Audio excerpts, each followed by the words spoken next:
Welcome in to the Charge On podcast with Pastor Wayne Bray. I am your host, Dallas Wilson, joined as always by Pastor Wayne. And I think the youngest member to ever grace the podcast today, Pastor Brandon Shiley. Do you get that a lot, Pastor Brandon Shiley? Hardly ever get Pastor Brandon Shiley. Man, you got to make the students start calling you Pastor Brandon. I think right now, because still for our oldest student, the age gap between me and seniors in high school was like 7 years. Yeah. I don't think they're catching on quick. I think those sixth graders might, but those seniors in high school probably I think not. you got to do it. It's just like a sense of like your own authority. Everybody, they don't come to midweek if you don't get I'm thinking it should be Reverend. Okay. Reverend Shiley. Reverend Shiley? Yeah. That actually sounds like a pastor on a TV show or something. You can take it back to my upbringing and go, brother Shiley. Bro, what happened to brother? Well, I use it all the time, so maybe it didn't happen to me. I love call brother. In Oak Hill, everybody was brother, not just the pastor. It was I was preacher. Everybody. Yeah, you were preacher. In country churches, people call you preacher. Yeah. Preacher Shiley. Yep. Hey, as we get started, I got like a couple questions that are super important that I just feel like we should chop it up on for a minute. One of them I can't get out of my mind, and I just want to see what you guys got to think about this. I've been reading through Exodus in my quiet times in the mornings, and Moses is flexed. Yeah, I I read my Bible for 3 hours. 3 hours in the morning when I'm reading through the Exodus. Yeah, when I'm not memorizing the Bible, I read it. Hey, I have to get off of the floor where I'm face down on the floor praying for an hour to read. Yeah, let me just invite you into this. I can't get over this. All right, Moses is up on the mountain for 40 days. Okay, and the people of Israel are like, "Hey, this guy's gone. Aaron, you're in charge now." Right. Mm-hmm. Aaron's like, "Okay, here's what we're going to do. Give me your gold, and I'm going to make a statue." All right, which, okay, not the smartest thing. Mm-hmm. That's not the crazy part of the story. Moses comes down, takes the idol. They're like, "Hey, so Moses, now you're really mad. What do you want to do with the idol?" Moses says, "Grind it up." They're like, "Okay, that's good, that's good." And then they said, "What now, Moses?" He's like, "Pour it in the water." And they're like, okay. And then they're like, "What do we do now?" And Moses is like, "Drink it." Wow. How crazy does Moses have to be as a leader that the Israelites were like, "Yeah, we'll drink that. Cool. You ever thought about that? I have not thought about that. I always get hung up on the Aaron was an idiot part. Yeah, for sure. Aaron definitely messed it up. But I was just thinking, how scared are the Israelites of Moses that Moses was like, "Drink it." And they were like, "Hey, this guy killed that dude back in Egypt. I'm going to do it. We should drink it." Right, and his face is still glowing probably. Yeah, maybe that had more to do with it, actually. There it is. I don't know. I couldn't get over that. That was not the most important question of the week, obviously. Well, that's good, man. This is more important. Valentine's Day was this past weekend. Yes. Where did you go for Valentine's Day? I don't think that's more important than the Bible. I just did a Jesus juke. I like it. But I'm going to go ahead and go. As you pick on me. But we went to Select. There's a restaurant over in Greer. And I'll admit the reason we chose it is because I chose late and reservations were limited. But it's a good choice. It's a small place. Really, really good food. Yeah. Yeah. Does Miss Amy, does she like get her feelings hurt if you don't take her out on Valentine's? I mean, we kind of plan it together. Yeah. Yeah. There Okay. you go. But yeah, I would never forget. Okay. Some people like genuinely don't do stuff for Valentine's. Yeah. It requires forethought because I've definitely waited too late. Have you ever done this? I waited too late to get a reservation because if you're not 7 days ahead, you're not getting one. No, Nope. And I didn't know that. I don't know. At least in the Greenville area, probably till 4, 5, 6 years ago. Yeah. And I mean, I was in bad shape. Yeah. So we went somewhere, but I think it was like Bonefish, which is not bad either. I love but you don't want to go there for Valentine's. The halls, by the time I even said it at Select, hall's totally booked up. Yeah, for sure. So, See, Jenna doesn't care at all where we go. We could go like Waffle House. Yeah. She just is like, "Hey, you gotta take me out." I remember one time when we were dating, she was like, "Hey, there's gonna come a point in our relationship where I'm gonna say I don't care if you buy me flowers on Valentine's." She said, "I will be lying. Like, Don't believe me. You should buy me flowers on Valentine's." This is funny, and I should tell you herself. Amy's never been like a big flowers person. But she would rather go out to eat. Yeah, I mean, it's all about relationship and quality time for her. So, like, she didn't care about, she's not a big jewelry person. I've bought her really nice jewelry before, and her actually say, "Let's go take it back," which is tough. That's pretty tough. Kind of learn not to go buy it without her knowing. Yeah, like, hey, you didn't do a good job, actually. But yeah, she's a very unorthodox when it comes to that kind of stuff. But definitely more of like, I want to know, I want to be with you, you know? Yeah. You and Ashley got Valentine's plans? So we y'all did a go little anywhere? bit of something last week. We had a lot of student ministry stuff going on this weekend, so we didn't get to celebrate on Valentine's Day. On Sunday, we did something low-key. Obviously, went to Cava, and so that's like our go-to if we don't feel like picking a restaurant. Yeah. We're at Cava. Feels healthy, all the things. Yeah. But really, even though it was our first Valentine's Day, we've only been married for 10 months, so first Valentine's Day as a married couple. We're like trying to save up for a vacation for our 1 year. And so I think we both had that agreement, like, let's keep it cheap. No need to do the Halls Chop House. Like, got her some flowers, a little bit of chocolate, a little bit of cava. Both sides were happy. We're feeling good. Yeah? Yeah. Where y'all going on vacation? She's big on the blue water. So we're going to go somewhere probably on the Gulf. Coast. Yeah, spend some time at the beach. All she wants is blue water. Yeah. Yeah. We're going to Brick Tops tonight in downtown Greenville. So this is going to be our Valentine's. go. So looking forward to it. Yeah, just the people were asking, like in the YouTube comments, they were like, hey, where does Pastor Wayne take Miss Amy for Valentine's? That's never been asked. No, it hasn't. But hey, Brandon. Inquiring minds want to know. Brandon, we're glad that you could join us on the podcast today. It's been a couple weeks since Reckless. Honestly, we have had a couple weeks of just craziness. It felt like maybe the second time I had been to church this past Sunday when we finally got to go to church because of the snowstorms and ice storms. But for maybe those people who are new to our church or don't go to our church, they're wondering what we talk about when we say Reckless. We wanted to have you on the podcast because obviously a part of Upstate Church and maybe one of the most successful parts of Upstate Church over the past 10 years has been like our Next Generation Ministries. And you particularly lead our student ministry. So that's anything 6th through 12th grade. Yep. And a couple of weeks ago now, we had our Reckless weekend. Now, we call it Reckless at Upstate Church. When I was coming up, we had D-Now. It's D-Now. It's exactly the same. I got scolded for saying that. Like, so when I'm talking, especially to 10 o'clock, I say if you're a guest here and you're like, Reckless, that sounds like that's dangerous. Yeah. And I'm like, it's really our D-Now weekend, if you're familiar with and so, but somebody, it may have been my wife, I'm not sure. But somebody said, you shouldn't call it D-Now. That checks out. Miss Amy was setting you straight. That makes It's not sense. D-Now. Yep. Okay. But I mean, I was just trying to explain Yeah. Yep, exactly. for people. It's an old school. So for people who don't listen, it's D-Now. It's a weekend. Starts Friday afternoon. Right. Yep. Goes through Sunday morning. Yep. But man, it is the biggest weekend of the spring at our church, other than probably Easter. Yes, I've always thought third or fourth, probably third highest attended worship service weekend for our church. Yeah. You got Easter, Mother's Day, Christmas Eve, probably then. Yep. Reckless. That'd be my And guess. six. I think so. How many students y'all have this semester? We had 675 students in attendance at Reckless Weekend. Yeah. Is that the most ever? The most ever. That's that's crazy. this was our first year that we cut host homes. Yeah. Which was a big deal.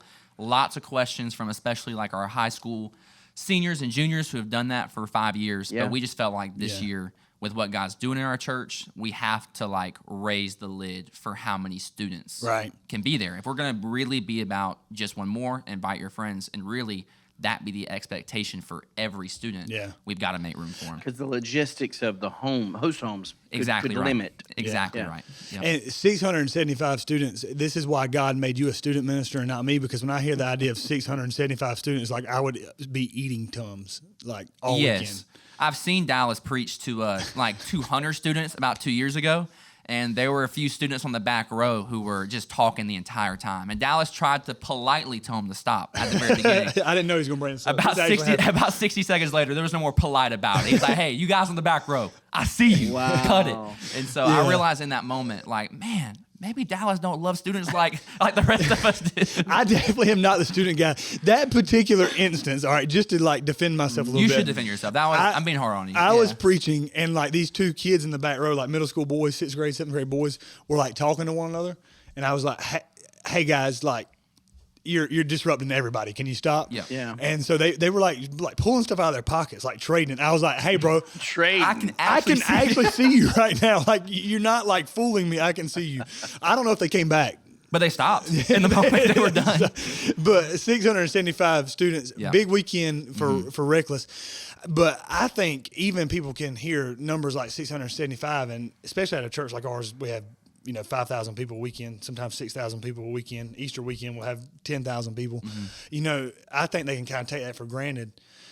I've just been so moved by what God's doing in the student ministry in general. Talk to us about like what student ministry looks like at Upstate Church. Talk to us about what you see like God doing in the lives of students, and then like recap some reckless stuff for us, man. Tell people why. Tell people what's going on in student ministry. Just to first recap Reckless Weekend, some quick stats. You said 675 students were there. We don't talk about it as much as we should. That meant there were 200 small group leaders there, which that's crazy. 200 college leaders, young adult leaders who would give up their weekend right. to lead small groups. It's a huge deal. And so the fact that our church stepped up in a big way, believing that like, hey, this matters. We're going to raise up the next generation. So cool to see that 200 people would like give up their weekend. 20 people accepted Jesus this past weekend or 2 weekends ago, which was just like so cool to see. Even the way that Will, our campus pastor, Anderson, he did the invitation. I mean, he called our students up to courage. And so if you wanted to respond to Jesus in the moment, it was standing up in front of everybody saying, I'm unashamed to follow Jesus. And 20 people stood up and said, I'm 20 unashamed people stood up. to follow Jesus. Yeah, not necessarily a seeker-sensitive approach to was things. not. Right. And so we'll have to coach Will up on that. Right? Hey, the Bible not says how to make we it roll easy. most I'm of just the time. kidding. Yeah, for sure. most of them stood up. There were some people who definitely afterwards were like, hey, I need to talk, which was so awesome. But it was cool hearing the first student who stood up that first service, getting to talk to him afterwards, and him be like, I just literally could not stay seated. Yeah. And I stood up, didn't even know I was the first person, and looked around and realized that like, there were other people. I was the only one, and then other people stood up afterwards, and it was so cool that he was just in tears. It was like, but this was worth it. Like I knew I had to follow Jesus in this moment. It was so awesome. And so multiple of those students got baptized the next day. Students baptizing students, and most of the time when that happens, it's because there's like a friend led another friend to Jesus. And so it's been so cool these past 2 years. I want to stop right there. Yeah. You said, so if in a service, as students baptizing another student, it's most likely because that person had an influence on getting them to the baptismal. Pretty much always. There's such a like discipleship lesson in that for the whole church. For sure. You do a good job of this. You challenged us the other day, even as teaching pastors. As teaching pastors, you said to us, like, when's the last time you led somebody to Jesus outside of your church ministry? Right. And that's super challenging, and I think it's like worth like mentioning that for people listening. Like, you got students actually carrying out the mission of Jesus, 100%. that they're going to get somebody and bring them to church, they're not just bring them to church, they're going to see them to the baptismal, right? That's pretty cool. And I think it's kind of cool because it's like, I don't know, I think sometimes it's hard to define steps of disciple making. Okay. I don't know if that makes sense, but like the initial, somebody got saved. Right. You can see that. You can see like when they're leading a small group. Right. Yeah. But like, what are the steps in between? And I was just telling you guys about my daughter, just told me this morning that she's, was a part of somebody making a decision, and she's actually going to be baptizing her friend who came to faith in Christ at Reckless coming up in April, I think. That's it. Like, that'll be a marker. I'm actually as pumped about her baptizing somebody for the first time as I was about her getting baptized. I mean, it's like a discipleship marker. I was literally thinking that has to be a proud moment as a dad. It's amazing. And I've seen it in the eyes of other dads who see, their son or daughter up there baptizing a friend. It's just kind of cool. Yeah. I hope the person's a little bit smaller than Lexi, because for sure it will be interesting if they're not. Baptism, people sleep on how hard baptism is sometimes if the person's bigger than you. Like, you got to like give it a little bit of thought, a little bit of effort. A little coaching. Yeah, for Bend sure. the knees. Yep, exactly. That's good. But it's so cool. Even, I know we've talked about this a lot as a staff. We don't want to just make disciples, we want to make disciple makers. Right, and I feel like that's been a big shift in our student ministry. That's the heartbeat of like, yes, we want you to accept Jesus and respond, but we want you to like be a disciple who makes other disciples. Yeah. So talk a little bit about, and I mean, I'm kind of all over the place here. No, you're good. But there's a way in which I actually think the generation that's above and the generations that are above students disciple students in our church. But one of the cool things I've seen over the past maybe 6 months, definitely more prominent in the past 6 months, but maybe a little bit before that is really starting, is the way students really sets the example in our church for the rest of the generations, through baptism. But one thing that's become a motto in students that I feel like starting to really permeate in our church now, and students led the way in this, is this idea of like just one more. Yeah. What does just one more mean? That's great. For me, I have to tell myself this all the time. I don't care that we're a student ministry of 500 people. I don't care that we're a student ministry of 1,000 people. Like that's not the goal. That's not the aim of what we're doing.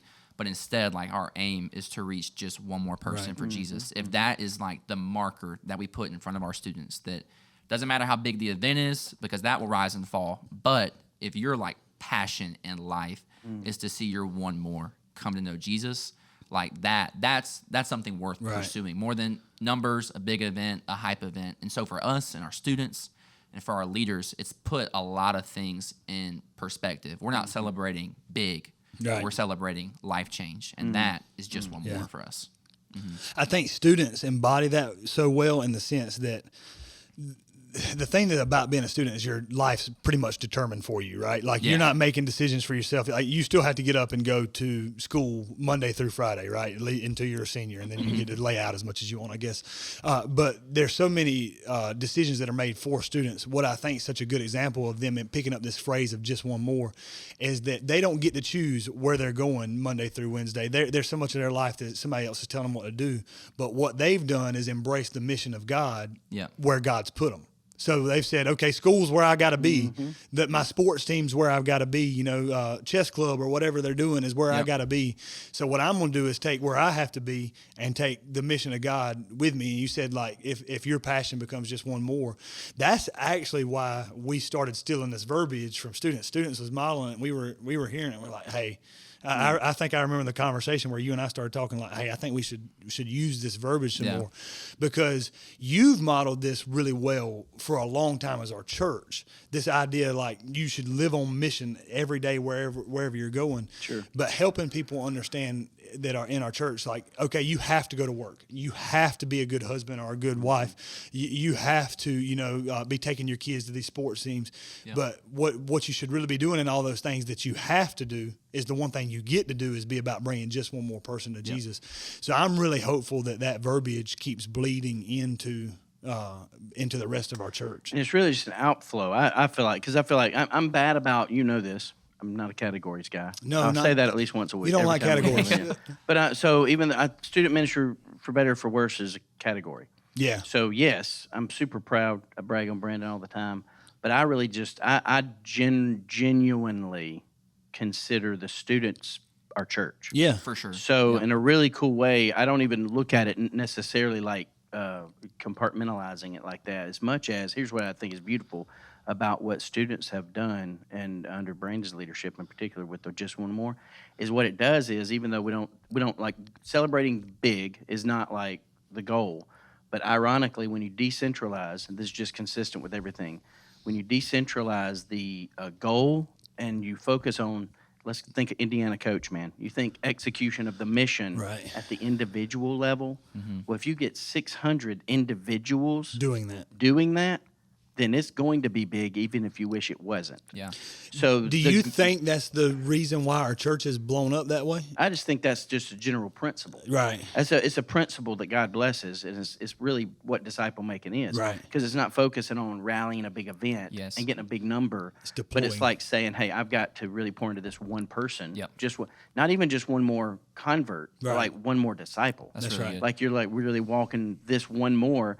And I talked about this even in a seminar last week, but the whole concept of like multiplication of self is what leads to that. And it's not just Brandon multiplying himself into other youth leaders, but it's then those guys multiplying themselves into other students. It's what's happened in our teaching team. Yep. It's like, so it's a natural outcome if we don't just like hire or recruit, but we're actually like legitimately raising up more of ourselves. Then what happens is you're multiplying impact. You're decentralizing the base, and it's kind of what we talked about, even from a market perspective. You're diversifying. That's right, if you will. Go ahead. To add on to that, I feel like people ask all the time, like, what is going on at Upstate Church? What is going on at Upstate Students? Like, what's the secret sauce? And for me, baseline answer, gosh is moving. He's doing something awesome. But like outside of that, the one thing I typically point to is 2 years ago, maybe 3 years ago, we started a student leadership team. And that's when everything changed for our students, when we were serious about, again, not just having the biggest Wednesday night experience, but we're going to raise up leaders. We're going to build leaders. And that really came from your vision, your vision for the church and for our staff making its way to students, like we're all about how can we actually produce leaders who are Isn't that ready crazy? and equipped to share the gospel and confident. That's changed everything for the schools in Greenville County. Because, I mean, think about the irony of when we focused on deeper. Yep. We focused on going deeper, and we grew faster than we ever grew. Yep. That wasn't, so the goal wasn't to grow. Yeah. But that's, so student ministry is a perfect example. Legitimately taking over the North Auditorium and really the Simpsonville campus almost. On Wednesday nights, the Almost. Simpsonville campus is mean, bananas. We with have students. adult stuff, don't get me wrong. But I mean, here's the cool thing too, and I do think shout out to adults for multiple reasons, but I'll say they've not complained about it. No, not once. So that like, I've known. I mean, the only time you black out a parking lot, we'll get a couple emails. You know what I'm saying? Yeah, but I mean, for sure. But I mean, you know, but Yeah. when, you know, it is like a yielding to what God's doing in the next generation, Yeah. and it's saying, hey, we don't care. We'll go do our study in a closet if it means students can come Which to is faith. so cool. But it goes back to 10 years ago. Really, a lot of it started with the mission of not just having a multi-generational ministry, but it was one that was leaning forward. Right. Because there's a lot of churches that say they want to have a multi-gen ministry. They want to have a church that's filled with all generations, but they'll lean backwards the whole time. Yeah. We really do lean into, I Yeah, think, as a church, the student ministry, the 100%. kids ministry. And Yeah. so shout out to our adults, I guess you could I think the thing that I have to remind myself of sometimes in the way our system works is you really do, and I say our system, there are other churches who do this too, but I think a lot of times people miss the movement of God because doing things the way we do it, even in diversifying into other student leaders, it ends up not being super sexy personally. Right. Because like the more you give away, the less important you are. 100%. And I would say like you can see that even in the Reckless weekend. Yeah. You ran Reckless weekend from completely behind the scenes. I was on stage for 3 minutes. Nobody to close get out even the Saturday you know, night service. That's and it. there were Pretty crazy cool. other people end up getting so much of the benefit, and I do realize that you set the tone in that so 100%. often. Even as we grew out with teaching pastors, you know, we didn't put somebody on the screen. Not that we're against people putting somebody on the screen, It's not us. but it's just not us, and that was lost for you. But it was gain for the kingdom, you know? Yeah. And I do think God has blessed it. Yeah. I don't think that there's ever been a time where I've said, okay, I could take that or I could give that. And I chose to give that and God didn't bless it. Yeah. I don't think it's ever happened. Yeah. And I do think that is Brandon's doing a great job at that. Well, for it, sure. it kind of goes back to the principle of you'll be, who said, it was some very smart person, not me, who said you'll be surprised what people can accomplish if no one cares who gets the credit. I've heard multiple people get credit for that. Okay, then I said it. It was actually I think me. it was Dallas It was Wilson. me who originated Either it. Yeah. you or maybe Daniel Dickard Yeah, was watching. If, Maybe if I don't know Daniel's where that watching, came from. definitely Daniel Dickard said it. Hey, highlight some of the cool moments from the weekend that you saw that you want to share. Like if the church were listening in and you were going to say, "Hey, here are 2-3 moments that were just super awesome that I want to tell you about," what would you say? Yeah.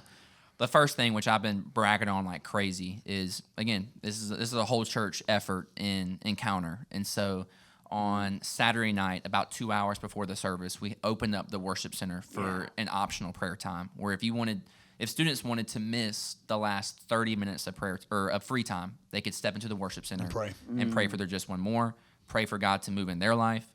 The prayer like Psalm 139, just search me, know me, lead me to the way that's everlasting. Like students just did that for 30 minutes, and it was so cool to see 2 hours later God save multiple one mores in our student ministry. And so for a lot of students, they're starting to understand and just catch this passion for the Great Commission because they're actually seeing it. Like, I can reach my friends for Jesus.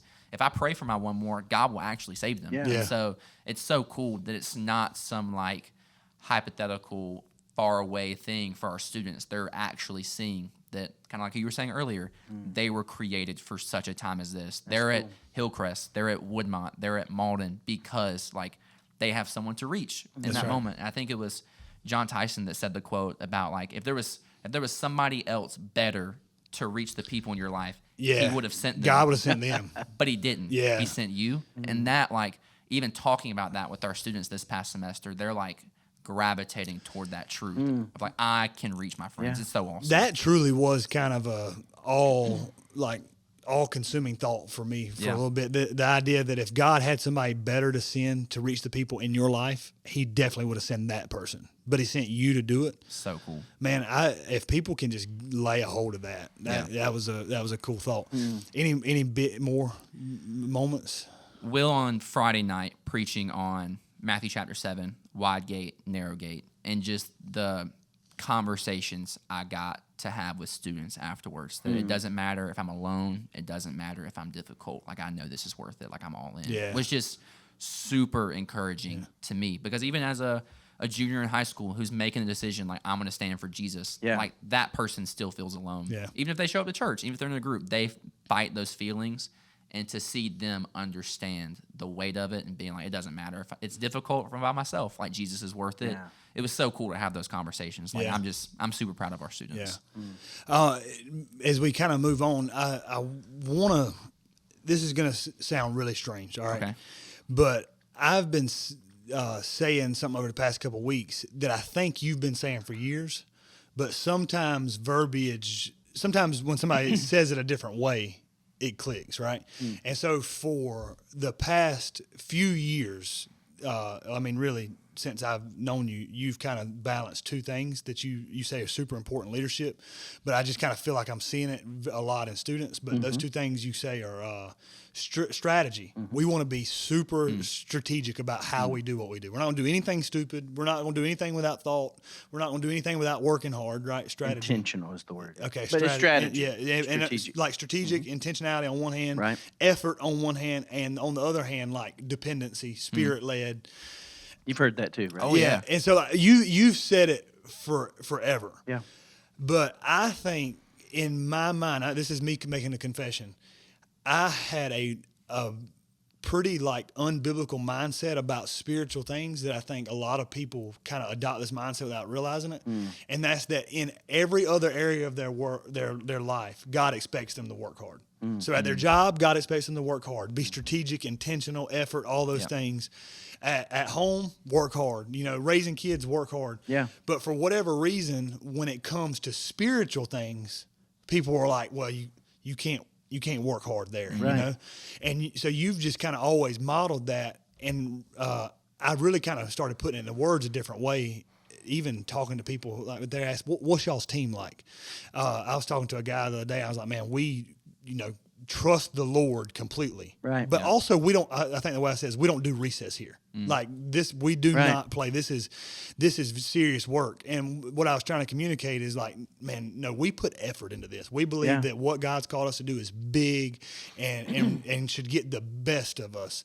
And so students, I think, has really adopted that mindset of, no, God should get the best of us. Yeah. How have you tried to put that culture into students that's been a part of our church, but to continually just put it before them and say, no, God should get your best. Does that make sense? Yeah. How'd you move from like a spiritual apathy to spiritual hunger? Just leaning out versus leaning in. Yeah. For me, especially thinking student ministry, like, I just have to remind myself that it's actually never just another Wednesday. Like, I think that people just walk into a Wednesday night thinking, okay, like, I've been here before, done that before, sat in the group before. But for me, like, in our team, trying to remind ourselves that the same God who meets with us at Reckless Weekend in a really awesome way is the same God who meets with us on a Wednesday night, week in and week out. Every Wednesday night can be Every that way. Wednesday night matters. Every Wednesday night should be intense, like spiritually intense. And so I want every Wednesday night students to have the chance to actually respond to the gospel. And it's so cool. I think the past 3 midweeks, just a normal midweek, students are accepting Jesus. And so I think the Lord is blessing this effort of it not just being another Wednesday, it not just being us going through the motions. And our leaders are really stepping up and stepping into that as well. The way they're having conversations with students. They realize there's no time to go through the motions on a Wednesday night. We have an hour and a half. We have to be on. It has to be spiritually intense. We have to reach students for Jesus. And so I thought the Lord has just really blessed that spiritual intensity from our leaders. That's cool. What's that like for you, seeing that mindset bleed down? Because I imagine at times as you've led the church, even here and over your whole career, it has to be frustrating if everybody doesn't take it as seriously as you do. This is going to surprise you probably. I don't get frustrated at our team here. What frustrates me probably more than anything observing ministry is outside of our context. Our guys believe it. Yeah. I don't know. There's not I can't point to a pastor who's like, yeah, he didn't really believe that. As far as like the balance That's of right, things, yeah. and like, do all the planning as if it depends on us. But then, at the end of Trust the the day, Lord, recognize, you have plans in mind, but hold them loosely enough to let them Right. go. If God leads you a different way. I think, last week in that seminar again, I was in New Orleans and Teaching a doctoral doctoral seminar. No big just deal. Whatever. No There's big a little deal. flex Dr. there. Bray. Yeah. But yeah, so in that seminar though, I used 2 illustrations of architect.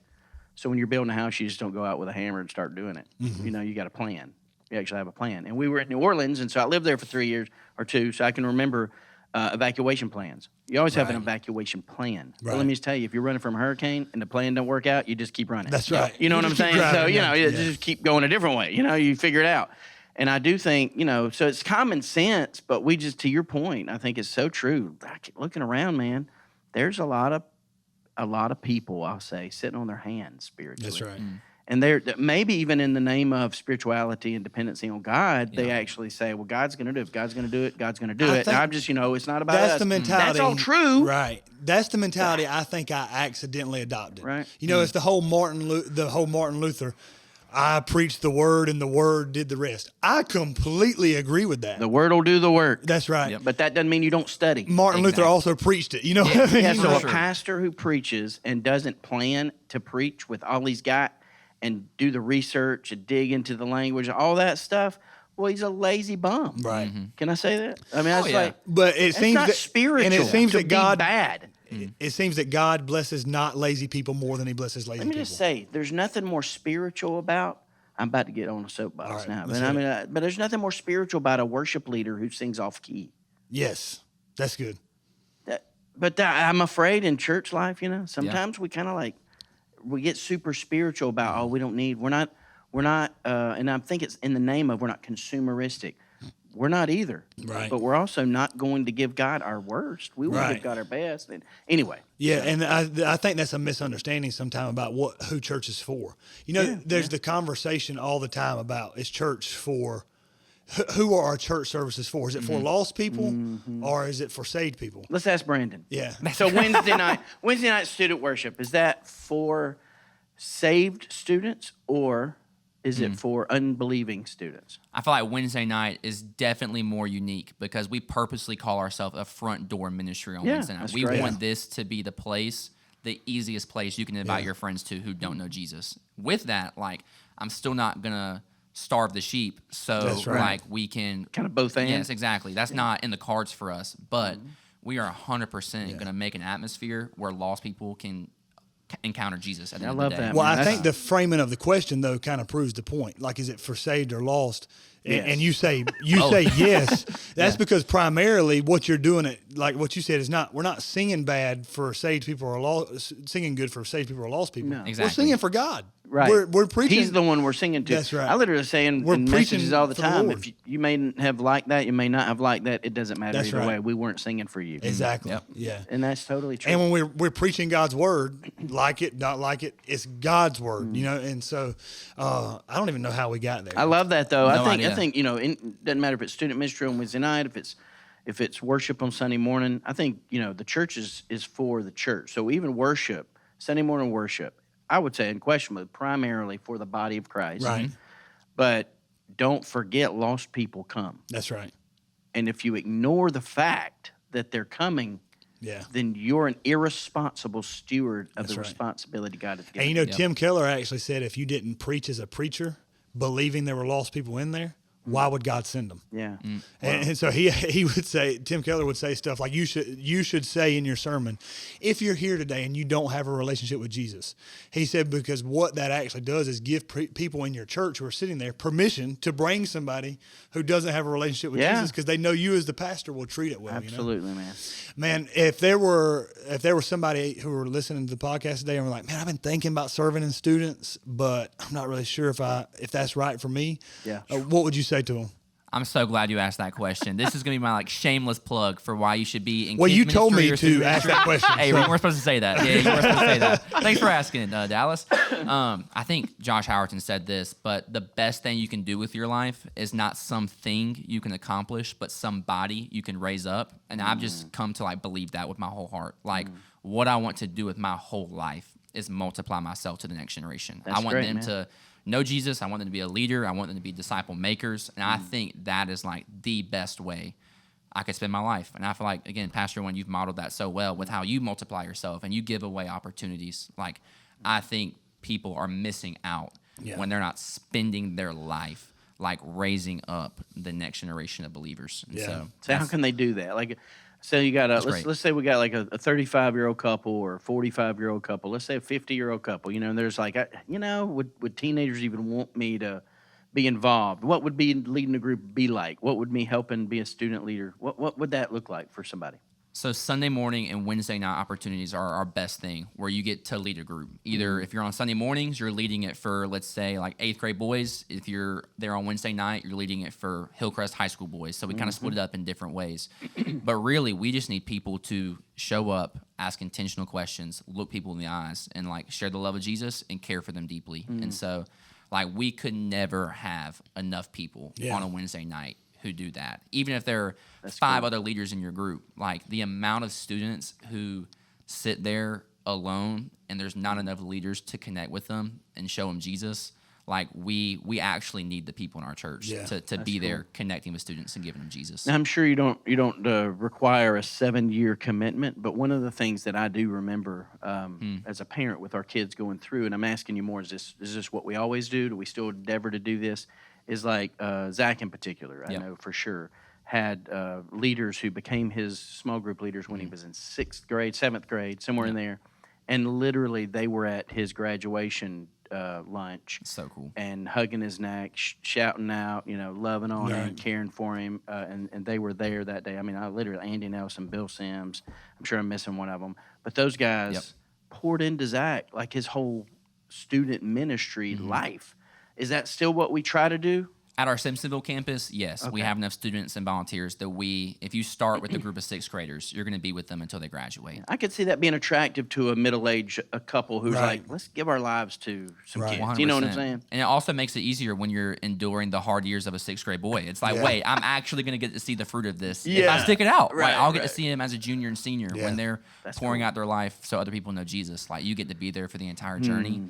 And so at other campuses, it doesn't break down exactly quite that easy, but the model's still there. We want you to be with students from 6th grade until graduation. Cool. So. Yeah, and before we move off of Reckless Weekends and students, I just think a couple people probably we should shout out. Number one, you said it best. Thank you to the older generations in our church, 100%. man, because of their faithfulness and their willingness to say, no, you go get the younger people. Right. Man, it's been I think their willingness to die to their preferences for the sake of the next generation has been blessed. 10 years ago, they could have let it cross the tracks. Right. Absolute fact.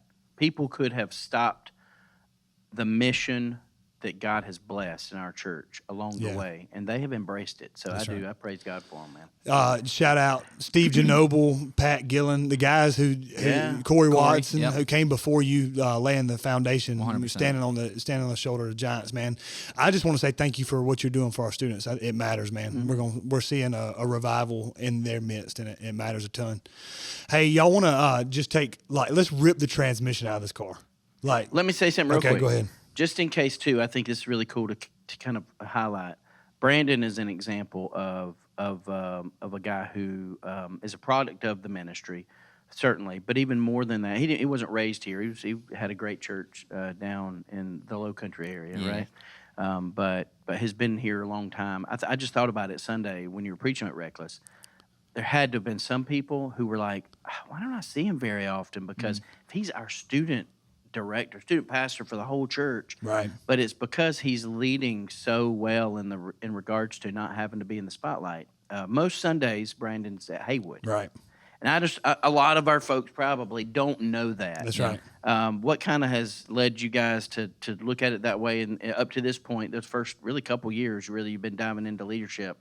getting Haywood off to a great start, I'm sure, is part of it. You want to speak to that and just kind of explain what is it like being the pastor of the whole student ministry, but actually not being in Simpsonville all the time or half the time? Is that right now? Yeah, that totally makes sense. First, I was just really serious taking the spot that we're gonna reach Greenville. Like that's my heartbeat. We've never launched a second midweek before, and I'm like, if we're gonna do this not just once, I believe we're gonna multiply it. We're gonna have other midweeks. Yeah, we already have one in Anderson.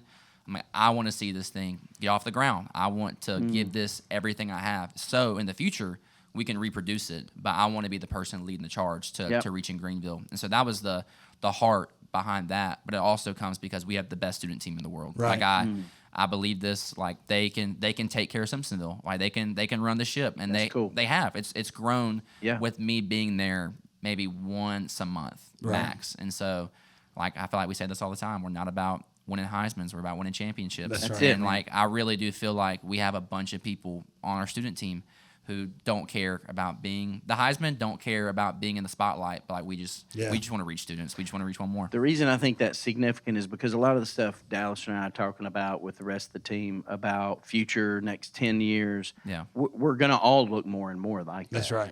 And I feel like we're already, I think this last year I preached in Simpsonville. It might shock some people to hear the number, but like 35, 36 times out of 52 weeks. I was on other campuses a ton. This year, 2026, it will be less than that. Right. I don't remember the number right now, but I'll be at Haywood 4 or 5 times. I think you're there 5 times. So all that to say, the larger the other campuses get, we're making adjustments to where, again, it's not going to be necessarily the way that it's always been. I think Brandon was that's a cool example how, like, literally the student pastor is not at primarily right now the largest campus. Yeah. That's interesting. I think it's a testimony to the model, but definitely his humility too. And I do love that the longer we go in trying to intentionally make it not about us, the more receptive our people are. Mm-hmm. There's a stretch coming up here in a couple of weeks where, for me personally, I will not be at Haywood 3 weeks in a row. That's hard, isn't it? And bro, no, it's really not anymore. Used to be. At one point, it was really hard. I mean, we would talk about it, and you just did a really good job of standing your ground. Like, no, trust me, it'll work out in the long run. But I think I might have said something like, "Do you think they're going to fall apart without you, man?" Yeah, Are you so important? Can someone else not? This is what I say to, and I mean, look, it's not very popular usually when I do it, but like, hey, that's baptism day. Shouldn't I be there baptized? Like, do you think somebody else can't baptize them? I don't say that to Dallas necessarily. It's just like everybody, but it's hard but it is hard to hear that. Yeah. Right. But that is how we actually kind of learn, okay, you're right. Everybody's a pastor on the team. You're right. Well, I think in a 3-week stretch, here's the funny part. In a 3-week stretch, they just get every other Bray who's a preacher. That you're going to preach. Awesome. You're going to preach the first week. Will's going to preach the second week, and then Zach's going to preach the third week. Hilarious. And I was just looking out on the calendar, and you know what I felt in my heart? Zero trepidation. Yeah. I was like, no, that's going to be awesome. I'll hear like nothing but good things, they'll love it. Hey, we got to rip the transmission out of the car. Yep. Because we got to go somewhere else. We're going to go from talking about Reckless Weekend to talking about the cultural issue of transgenderism, gender dysphoria, gender confusion. We don't have much time now. No, we don't. That was intentional for sure. No, hey, we talked about this issue yesterday, but you joke about not having much time. I got as much positive feedback from yesterday's message as I have from any topic we've talked about so far. Mm-hmm. And so maybe we're not doing this justice by just kind of giving it the last few minutes here. But I do want to talk about just culturally this issue that's been going on. And I think maybe we got so much positive feedback yesterday because it's been such a prevalent issue in our culture. That people were just glad that we gave them some biblical clarity on it. Mm-hmm. And so let me ask you guys this, and I'll just kind of frame it this way, but I can think of 3 instances in the past 18 months where a national headline was that in some high-profile member of government or some high-profile hearing that there was a person who was asking questions who could not give an answer to. I'll say it this way: that a smart person couldn't give an answer to a dumb question. Like, can a man get pregnant? I think is one I remember. I'll give you 3. Yeah. So that's the first one. Yeah. Josh Hawley, senator, was asking a board-certified OBGYN. So let's just be clear: if anybody knows the answer to this question, it is this person, right? Right. Can a man get pregnant? She says, "I won't answer that question." This has been a few months before that, clearly, but when Justice Ketanji Brown Jackson was being, That's impressive. And honestly, I'm a smart guy. If you missed it, he spoke French this past Sunday. I'll talk about it in a minute. Yeah, it was crazy. It was Southern French. Had to. No, it was not Could good not French. have been Northern French. But Justice Jackson, who, let's be clear, you don't get nominated for the Supreme Court by being dumb. True. You are a smart person if you have gone all the way. Regardless of which side of the extreme. Correct. Right. You don't graduate Harvard Law School without being pretty bright. But in her hearing, one of the senators asked, what is a woman? And her response was, I'm not a biologist. And then the one that I even used this as an example on Sunday, there's actually a case that was just heard before the Supreme Court. Little v. Hecox is the name of the case. And it's the state of Indiana wanting to know, can they separate sports teams based on biological differences between boys and girls? Correct. And so in that exchange, Justice Samuel Alito, who is got to be the oldest member on the court now, he's getting super old, but he asked this defense team, this legal team, he said, well, can you tell me then what it means to be a boy or a girl? And the defense team responded with, we don't have an answer for the court. Wow. So I just put those three instances before you, and here's what I want to ask. When those are the headlines in our society, what's going on underneath the headline to make society be losing their mind? What's going on? What's going on in society? I don't think much has changed. Okay. Yeah. Explain. So my whole, I closed, and I had to rush the end of the message, bro. I hated it. Yeah, for sure. Because I went no doubt 8 minutes over every hour. For sure. It was so bad. And so I got to the end, and the end was where all the science was, which is, I guess, good in some ways. Science. Well, I just had a little bit of I did a deep dive, how you do a deep dive, chat dive, and, figuring some stuff out and and I was really asking questions from a scientific perspective. I said, do not answer this based on a biblical worldview. Just give me what scientists believe. And discovered kind of some unique things. It's interesting for her whoever he or she said, they're not a biologist. Right. I can tell you what a biologist believes. Right. After that research. Right. A biologist actually has no problem saying there's really just two genders. Right. That's interesting because from a biological perspective, there have always been two genders. And here's why I say it's really not a new problem. It's the problem. I think the Greeks would have had a problem when Paul was at the Areopagus. There was, it's not like even homosexuality or gender confusion is a new thing. It's not a new phenomenon. Right. It's a human problem that has come from the fall of mankind, from sin. So, and the things that have been consistent are social norms and consistent as in they're always influences. Okay. They change. Right. But social norms and psychological influences. And so in the past, I think condescending in an insulting way, people would say, well, they got a psychological problem. Right. If they think that. They weren't wrong that it was psychologically significant. Right. So there's a psychological significance, and then there's a social influence that is not new. Right. Yeah. So anytime I hope this makes sense, but it's always, so there's a biological fact. Correct. Then there's a social, norm, in this case, social gender norms, which changes. So I told the guys, best I could in a quick form Sunday, that, that's like girls play with dolls, boys play with trucks. Right. Yep. That's social norms. Traditionally in America, those have supported the conservative view. Right. The problem is the social norms have shifted. Okay. So as social norms have shifted and people don't want to say girls play with Barbie dolls and boys play with trucks, then I feel like what has been discovered is Christians have depended too much on social norms. Yeah. And the thing that's interesting about the scientific deep dive, then I'll let y'all talk, is that the interesting thing is that biology is the only causal contribution to the conversation. Okay. Scientists do not believe that social gender norms and psychological sense of self is what they call it. They consider those to be outcomes, not causal. It's significant. Outcomes is a big word. It's a big, and it's what that literally is.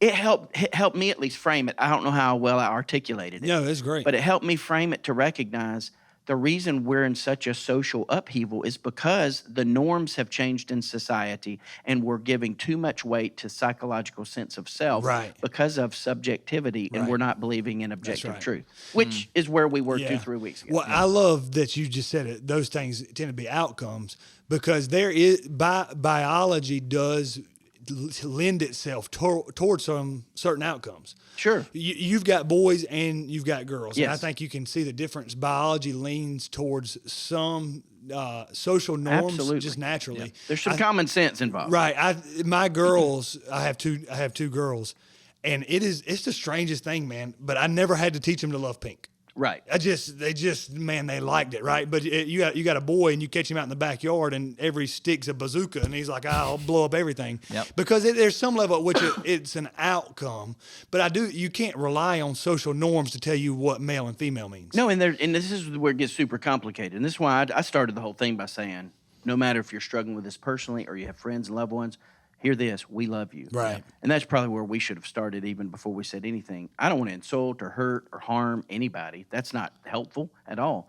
My goal is that people would be liberated from the bondage that they feel maybe they have no option to. Yeah. When really, if we recognize that in a lot of ways, the pressure and influence we get from society is a major part of what leads us down the paths we walk down.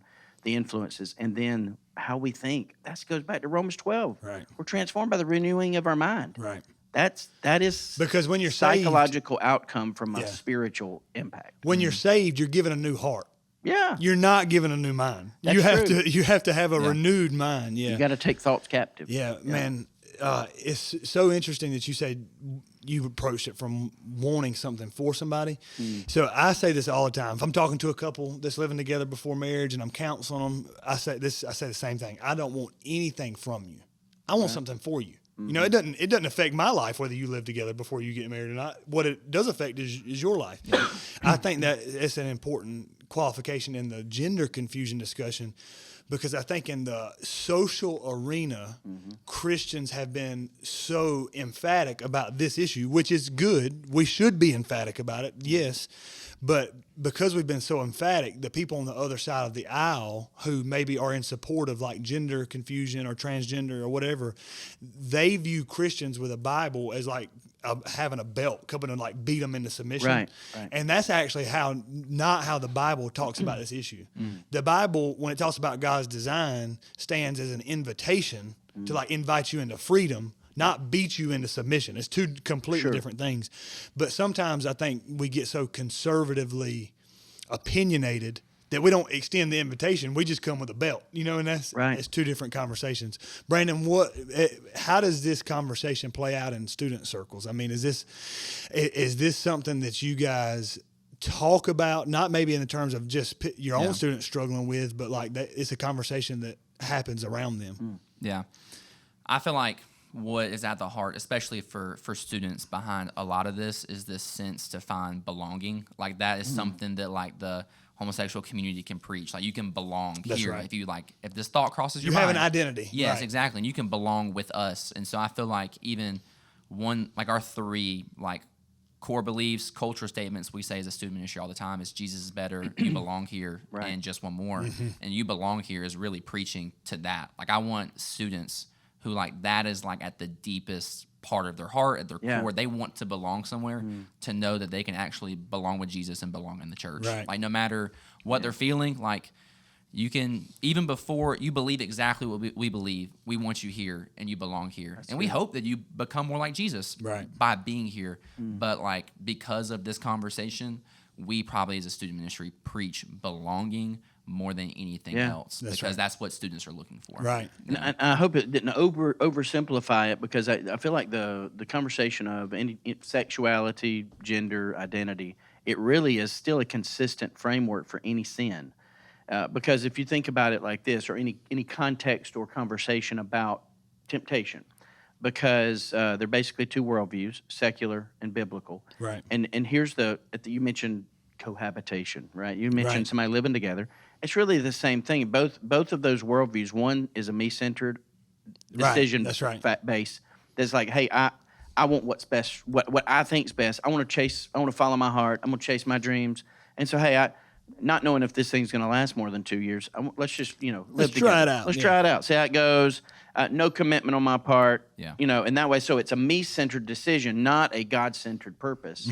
And that is really the balance of any decision we're making. And so even if I feel, let's go back to the psychological and the social, if I feel like this is what I am or want to be, and people are telling me right. I have the freedom and the right to do that, a me-centered logic to a secular worldview, there's nothing wrong with that. Right.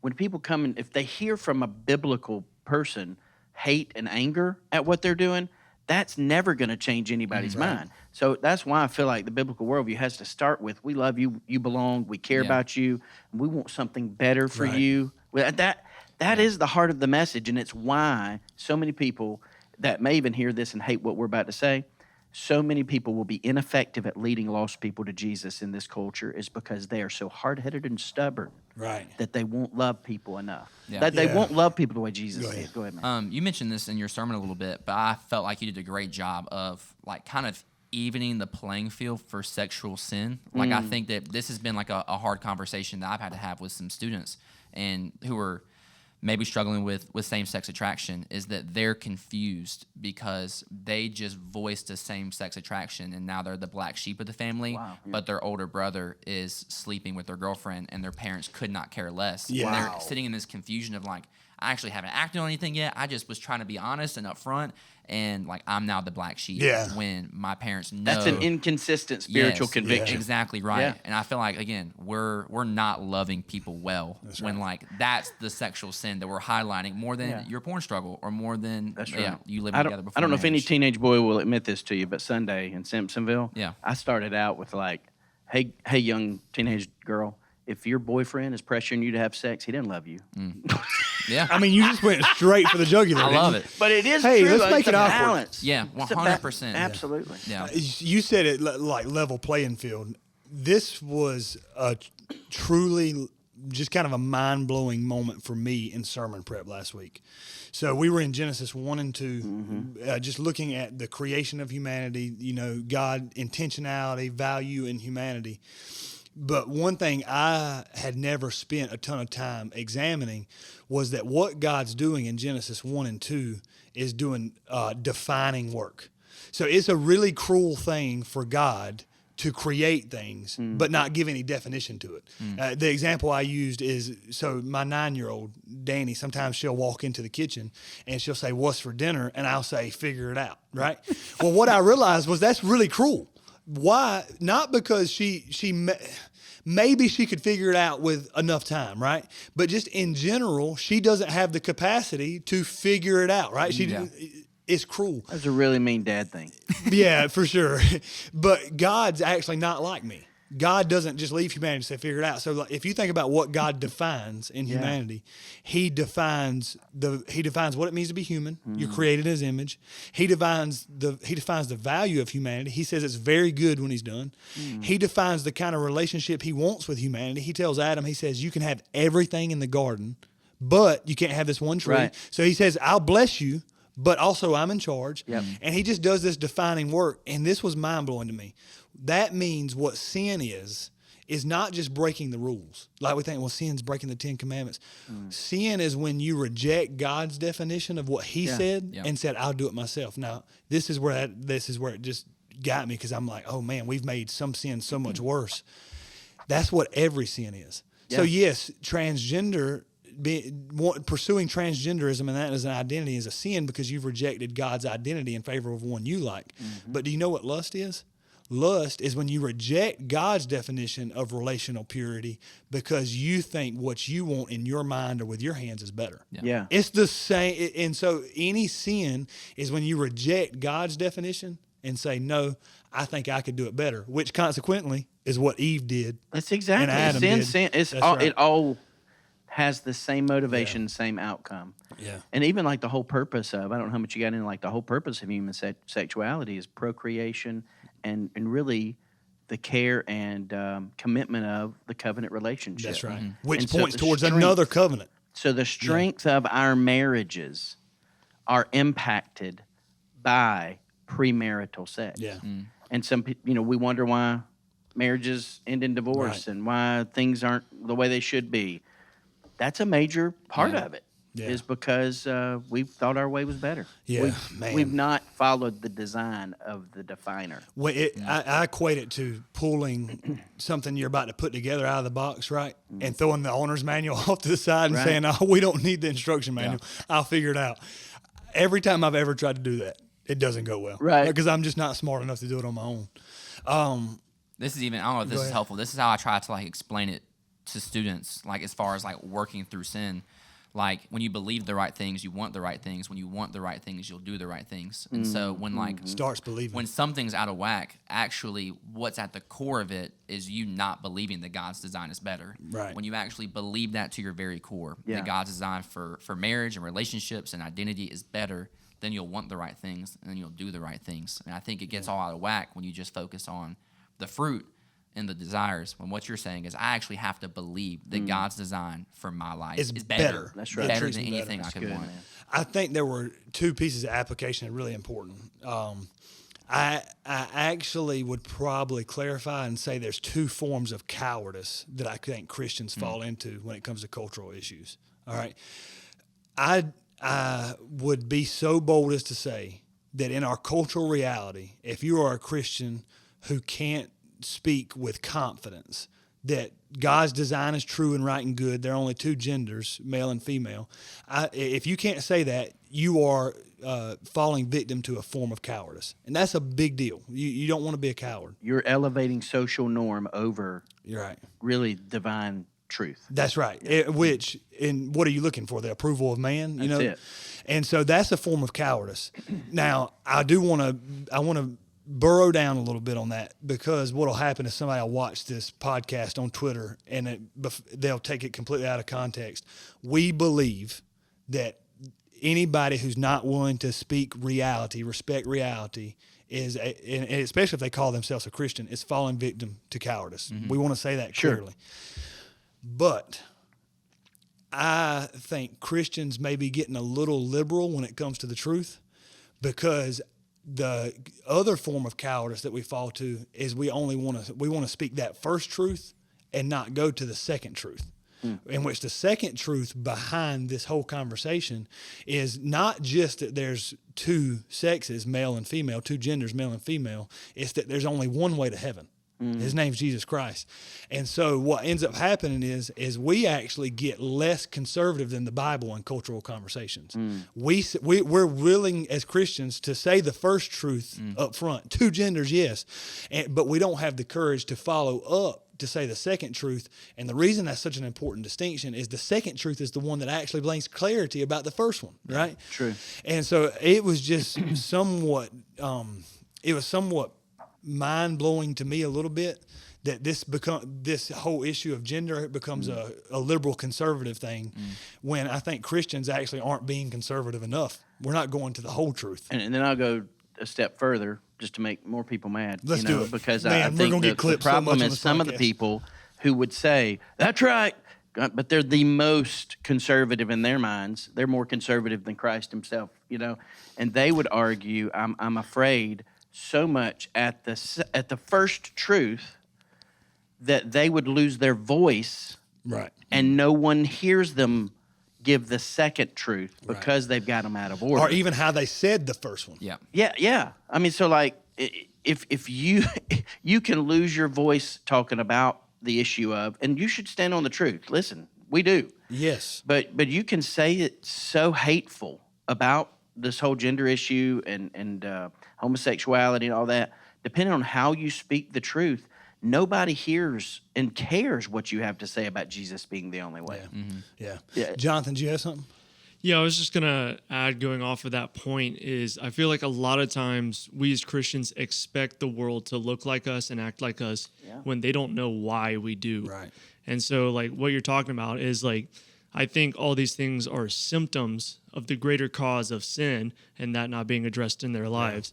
So really, like people try to force others to act like they do without like giving them the actual hope and reason why. Yeah. So like you were saying, we get it out of order a lot of times. Yeah. We try to address their problems and not their like they're And not actual cause. If we correct the morals and they don't embrace Christ, Right. they're just going to die a moral lost person. That's right.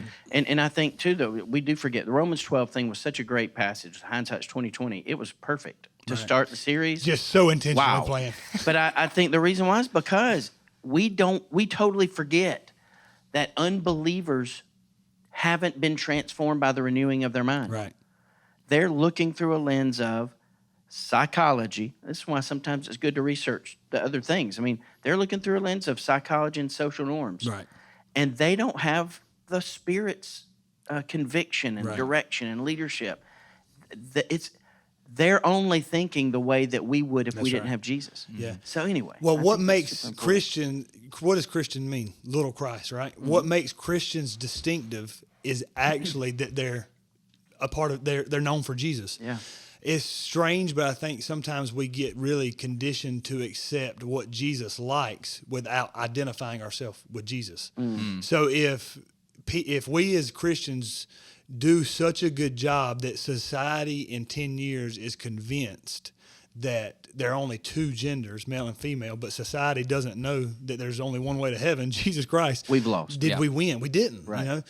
And the tendency becomes people look at us and say, well, because we're saying the second part, that, man, people view that as us being soft.